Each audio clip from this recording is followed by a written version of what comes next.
Hi guys, hope you're well.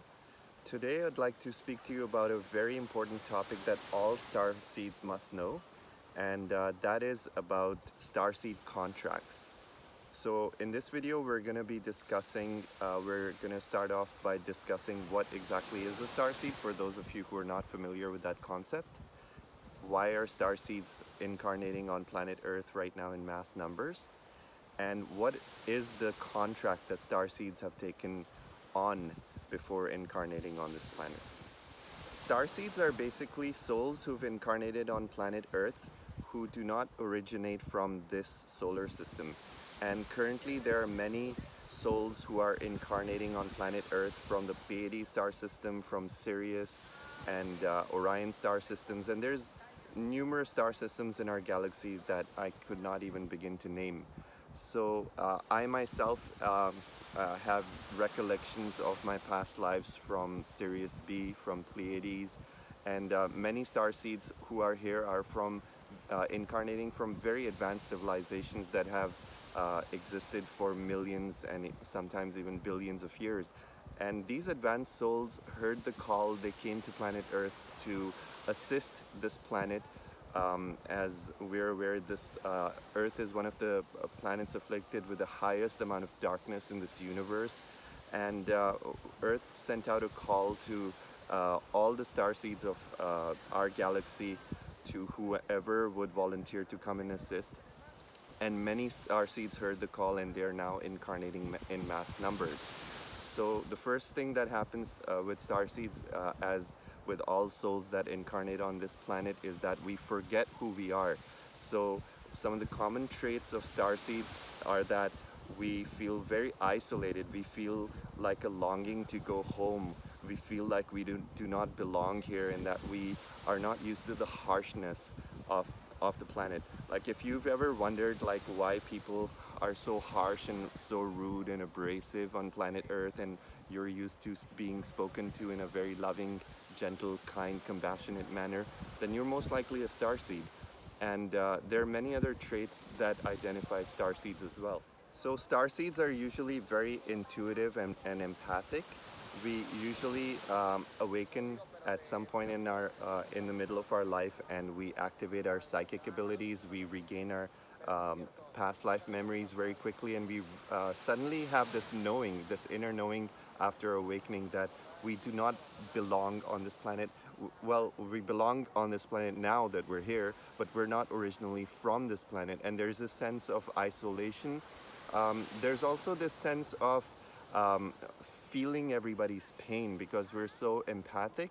We feel for everybody who's suffering on planet Earth, and we know that there's a better way. We know because we've experienced a very harmonious life in unity consciousness on higher levels of existence, and we usually come from planets that vibrate on the fifth and sixth dimensions of reality, and these are very harmonious planets. So suddenly to come to planet Earth and see all the war, poverty, hunger, starvation, and violence, it's very harsh to starseeds. And we feel that we want to heal the world. We feel that we want to fix the problems. And sometimes it can also be feel like very daunting. It feels like you're up against all odds. So as I touched upon earlier, the main reason starseeds have incarnated on Earth at this point in large numbers is because Earth sent out a call. And the way things were going on Earth, we are under the control of a very tyrannical extraterrestrial organization that has existed here for eons of time. And we have come into this control structure that has gone on for many generations, and now the humans of planet Earth are stuck in their evolution.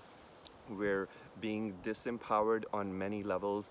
We're being brainwashed with fear through mass media, through religious dogma, and through misinformation. And the Planetary Council for Planet Earth decided that if they viewed Earth as a whole, and they looked at all of our timelines, and what they saw was that Earth was going towards self-destruction at this rate. if divine intervention was not put in place. So the Planetary Council of Planet Earth, which is led by Saint Germain, sent out a call to all starseeds of various ascended planets to assist. And starseeds heard the call because we're not the kinds who would sit around and watch others suffer.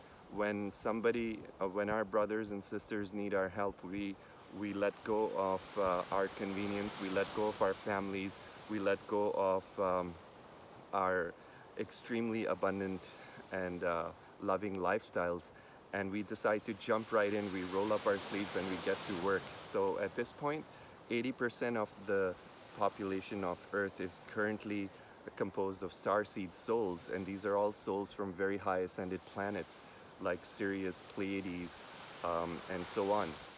So being on planet Earth is one of the toughest assignments that a starseed can take on in the universe, and that's because Earth is one of the darkest planets in our galaxy. Many of the souls that had previously incarnated on Earth were actually souls who had been expelled from systems like Orion, which were extremely dark planets that were dominated by violence, dominated by galactic gangs, and those who would take from others for their own gain. And many of these souls are also here from planets like Maldak that have been destroyed um, because of their carelessness and their disregard for their resources and for their hunger and thirst for power. And they're mainly driven by greed. So a lot of these souls that incarnated on planet Earth are already of a very dark vibration. And another thing that starseeds face as a hurdle on planet Earth is, as soon as we arrive, as soon as we incarnate, as soon as we're born, we tend to completely forget everything. So that's it's one of the rules for incarnating on planet Earth, that before we incarnate, we have to forget everything. And it has something to do with the planet's magnetic sphere, that it causes us to be attached to the planet's gravity to such a deep extent that we forget that we're actually starseeds. So that's one of the reasons. It's like going into a mission, not knowing what your mission is, completely forgetting, not knowing who you are, what you came here for, and then having to go through certain steps to remember who you are despite all odds, and then having to remember what you came here to do in the first place despite all odds, and then aligning your path while leaving this 3D matrix to empower yourself and align yourself by exiting the matrix of slavery and entering into an ascended state of the fifth dimensional matrix. And through that, we leave a trace of steps that others can follow. So out of the, let's say if the population of Earth, out of the population, if 80% of them are starseeds, that does not mean we're all awakened starseeds. Out of the 80% that have actually incarnated on planet Earth from other systems, only about 5 to 10% actually awaken. And out of those who awaken, very small percentage of those souls actually align with their soul's highest path and have the willingness or the ability to align with their soul's path and activate their starseed missions. So we are here in large numbers to assist, but there are a lot of odds that are stacked against us. So before incarnating on Earth, we actually have a life review with our guides, and we actually create a soul's plan or a soul's mission that we want to accomplish while we're incarnated here. So someone's soul's mission could be simply to heal their addiction, or another person's soul's mission could be that they are born with a disability and they have to thrive with their mission regardless of their disability.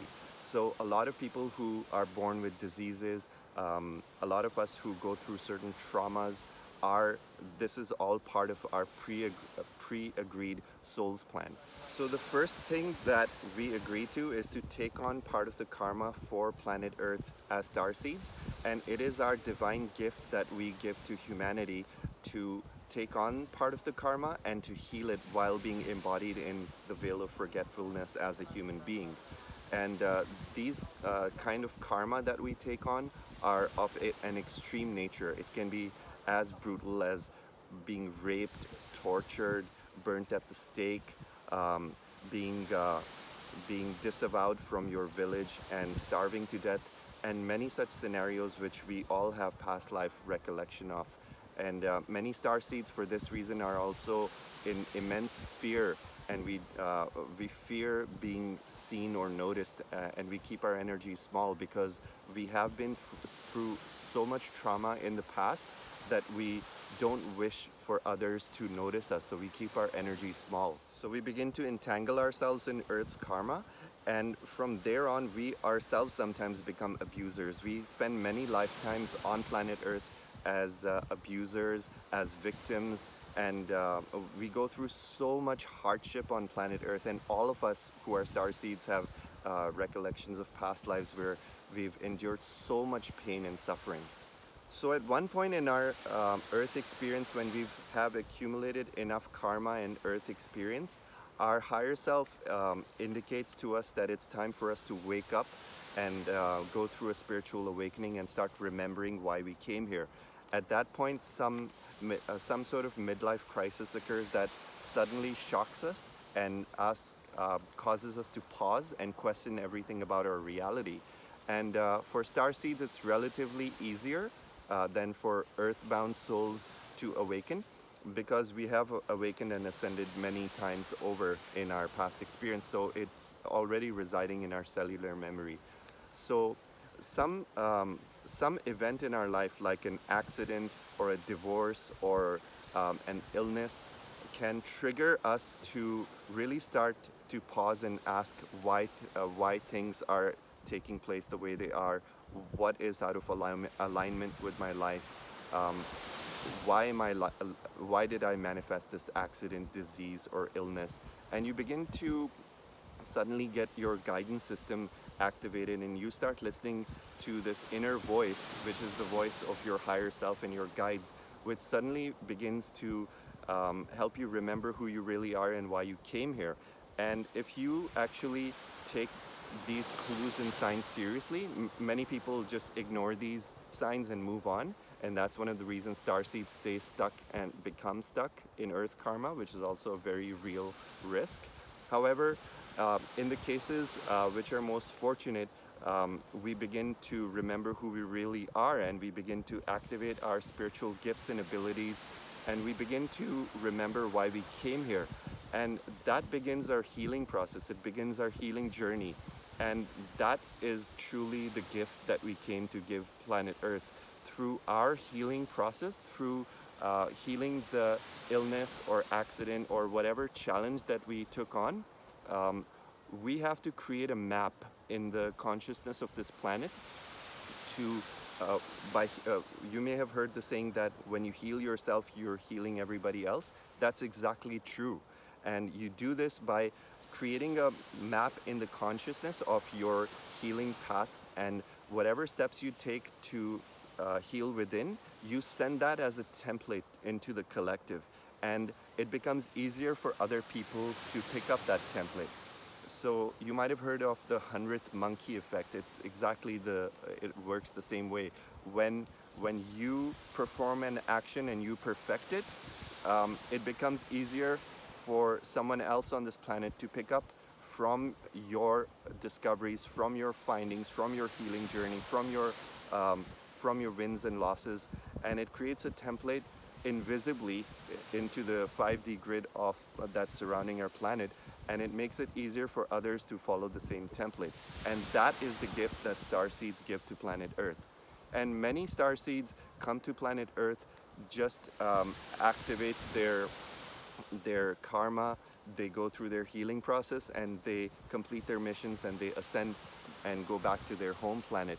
but others become so entangled with planet Earth, or entangled is carries more of a negative vibration, but I should say they fall in love with this planet after being here for so many lifetimes, and they wish to stay and help the rest of humanity, even though they may have completed their soul's mission, or they may have completed their healing process.